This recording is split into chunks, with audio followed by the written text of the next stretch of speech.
नवीन वर्ष गुरुवारी सुरू होतंय. हे फक्त योगायोग नाही भक्तांनो, हे स्वामींचं संकेत आहे. हे नवीन वर्ष तुमच्यासाठी वेगळं आहे, कारण गुरुवार हा गुरुचा दिवस आहे.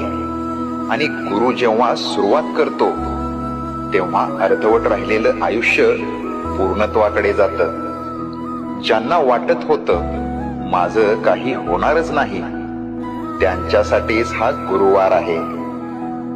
दरवाजे जे बंद होते ते आता आवाज करून उघडतील. आता तुझं आयुष्य स्वामींच्या हातात आहे. फक्त एक गोष्ट कर, मन साफ ठेव आणि श्रद्धा घट्ट ठेव, कारण नवीन वर्ष गुरुवारी सुरू होतंय आणि गुरुवार कधी रिकामा जात नाही.